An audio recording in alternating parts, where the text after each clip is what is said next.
Now today I'm going to be reacting to some polling that has come out over the last couple of weeks, which presents some quite worrying news for the Conservatives heading into the next general election. Let's have a look. Boris Johnson would lose majority and seat if a general election was held tomorrow. This is quite stark news. Let's have a look and see what it says. The public are deeply unhappy with the government's handling of the coronavirus pandemic, a damning new poll suggests. The poll predicts that if a general election were held tomorrow, neither the Conservatives nor Labour would win an outright majority. Disturbingly for Boris Johnson, the survey says the Conservatives would lose 81 seats, wiping out the 80-seat majority that they won in December of 2019. Now, hold your horses for a second. Let's just take a step back for 2 seconds, because that is quite something, right?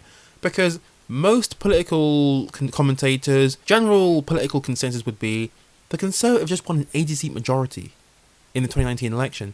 They just won 365 seats, right? You know, that was a landslide victory, right? So most folks think, you know, the Conservatives will lose a few seats probably. They've already been in power for 11 years almost, so it wouldn't be surprised if they lose some seats. But to lose 81 seats and wipe out their majority, I'm not so sure if I'm in that camp myself. I'm not sure if I believe that's necessarily going to happen. We are still 3 years away from the next election, but that would be quite shocking and a real condemnation and a real rebuke of Boris Johnson's premiership so far if that was actually the result in 2024. Now, it is important to realise that there are so many factors at play here, right? It's not just coronavirus, among other things. It's the factors within coronavirus, right? So it's all of the mishaps and the delayed decisions that have happened during the pandemic. People's lives have been lost. University students like myself have been stuck at home. School-age kids, college folks, they are all at home. And all of the controversy around these different things, test and trace. There have been a lot of mishaps during the pandemic, but also now we're seeing some potential bright spots with the vaccine rollout, which actually does seem to be going really, really well. Now, how much of that you attribute to the government versus the NHS, you can debate that, but the fact of the matter is that we do seem to be making some real progress in 2021, much better than we did for most of 2020. So there's a question here about how much of Boris Johnson's legacy rests on the pandemic, and what factors are at play. Are we going to be judging him based on the response to the pandemic, or will it be on how he gets us out of it, right? Because if it's going to be about how he gets us out of it, then the vaccine rollout is a pretty good indication so far that things are going to be looking rosy for him. He might be able to escape some of the criticism that will come later down the road in the inevitable inquiry that happens. But back to the polling now, and here's the most worrying thing for the Prime Minister. He's on course to lose his own seat of Uxbridge and Ruislip South, if the poll is accurate. Now, that in of itself isn't too shocking, and the reason why it's not too shocking is that for a Prime Minister, his majority is actually one of the narrowest in history. His majority in Uxbridge and South Ruislip is only 7,210. Now compare that to Theresa May's majority that she got in the 2017 election, when she lost her parliamentary majority that year, but in her constituency of Maidenhead, her majority was 26,000. Now that's down to 18,000 since the last election, 2019, but nonetheless, you know, she was far more popular in her constituency than Boris Johnson is in his constituency. What is important about this poll, and why it should be very concerning for the Conservatives, is that this uses a very, very accurate polling method called MRP, multi-level regression and post-stratification. Now, if this sounds familiar, it's because this was the method that YouGov used both in 2017 and in 2019 to accurately predict the results of those elections. So in 2017, the YouGov poll that used MRP was the only poll that projected that Theresa May would lose her parliamentary majority. And in 2019, it was among many polls. A lot of the polls, most of the polls were actually pretty accurate in 2019, but the MRP poll projected a 65-seat majority for the Conservatives in 2019 when they actually got an 80-seat majority. Back in the 2019 election, I actually did a series of videos and podcasts on the election campaign, and I explained why this method of polling was so accurate. I'm going to put it in now so you can see it. But why is it that this poll is so significant? Why is it that this poll matters so much? Well, the reason is that this is the same poll and the same method used in 2017, which produced the only poll in 2017 that projected that the Conservatives would not hold on to their majority. It was the only poll to predict a hung Parliament. Now, I'm not going to get into too much detail about how this poll works, but essentially it takes a massive sample, about 100,000 people, and it models voting preferences based on certain demographics, such as age and gender, plus the local political context of that constituency. This is then applied to the demographic makeup of each of the 632 constituencies in Great Britain, so it excludes Northern Ireland in this case.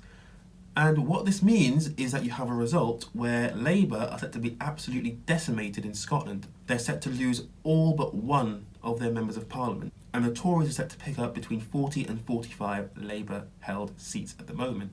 So as you heard, this method of polling is highly sophisticated and highly accurate, and that is why you cannot discount these numbers. As improbable as it seems, even after the pandemic and everything else that's happened, I personally am not convinced that that is going to happen, that Boris Johnson is going to lose his majority. So let's go through the scenarios now and see what could happen in 2024. So with this poll, 22,000 people were surveyed.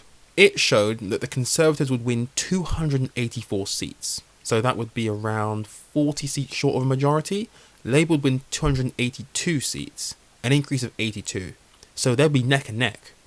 I mean, imagine how wild that would be on election night. Imagine watching the results come in, and then by 6 o'clock in the morning, a dead heat between the Conservatives and Labour. But of course, in a scenario like this, Tories 284, Labour 282, that would most likely mean Keir Starmer would become Prime Minister, because you would have the SNP winning a near clean sweep, 57 and 59. I mean, how wild is that? So you would have a Labour SNP coalition, because the Liberal Democrats would be down to just 2 seats. And what are the Liberal Democrats about these days? I mean, they've disappeared, they've vanished out of nowhere. You know, the Liberal Democrats can't get back into coalition with the Conservatives. It will be Labour and Sir Keir Starmer assuming the premiership with the SNP in tow. The SNP achieving a near clean sweep, that's not a surprise at all. I mean, the SNP have been doing very, very well since the 2014 Scottish independence referendum, and events that have happened recently have given the SNP an even bigger mandate, not just to do well in the Holyrood elections of this year, 2024 election, but also an increased mandate for another independence referendum. And that complicates the whole thing, because are Labour going to go into coalition with the SNP in 2024?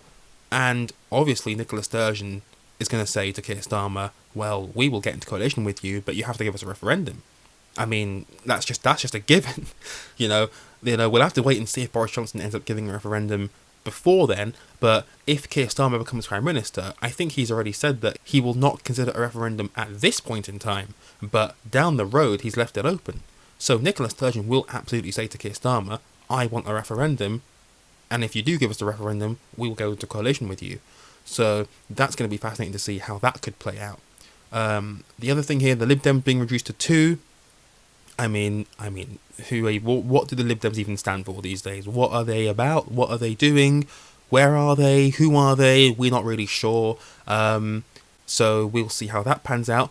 1 in 4 voters who supported the Lib Dems in 2019 say they will switch allegiance to Labour. I think that's partly because you have a leader of the Labour Party now in Sir Keir Starmer, who is far more competent and far more credible as a Prime Minister than Jeremy Corbyn ever was. So you have somebody who most people will think is actually pretty prime ministerial, and that might be why you're seeing Liberal Democrats who were not so keen on Jeremy Corbyn. You look at the former leader Joe Swinson, absolutely, totally against Jeremy Corbyn. Now those folks are saying, well, Keir Starmer's the leader of the Labour Party, he's going in a more moderate direction, we will stand by Keir Starmer. 1 in 4 of those Liberal Democrats, quite a lot. So that could be something that makes a difference as well in 2024. Now, looking at the red wall, many of the seats that Labour would gain are in the north of England, Midlands and Wales. Part of the red wall collapse that swept the Tories to power at the last election. Now, this red wall situation is absolutely fascinating. It does seem like in preliminary polling that Keir Starmer is making some headway with those voters, and we're going to have to see how that pans out. Many of those voters are Labour supporting Eurosceptics. So how Keir Starmer is able to play to those voters will be very interesting to see. The survey forecast that Conservatives would cling on to just 8 of the 43 red wall seats that they won in the last election, and they're listed there. Labour is marginally ahead of the Tories on 37% of the vote, while the Conservatives are on 35%. Lib Dems on 8%, the Green Party on 6.9%. So Keir Starmer is making some headway in rebuilding support for the party. The question for him, though, is how is Keir Starmer going to get the Labour Party to 326? That is the winning line. If you want to win the general election, 326 seats is what you need for a majority. How does Keir Starmer get Labour to that point? Previous years, in the 90s and in the early noughties, Labour could easily rely on around 50 seats in Scotland to go their way, and that would put them well on their way to majority. All they had to do was hold onto their red wall and win a few seats in the Shires and in the southwest of England and things like that. That is now out of the window because the SNP have essentially made Scotland a one-party state. You know, the Conservatives have now gone down a far more right-wing, hard Eurosceptic, culture wars path where they want to make fights about everything to do with British culture and whip up hysteria in that regard. Things like statues and Rule Britannia nonsense. A much more populist route. So how does a serious, loyally competent individual like Keir Starmer win over enough seats to get to 326? I personally don't see it at the moment. Even though I think he's very competent, I don't see how Keir Starmer gets there. But hey, as I said, we are only 3 years away from the next general election. Much can change in that time. As per usual, we will just have to wait and see how it all pans out.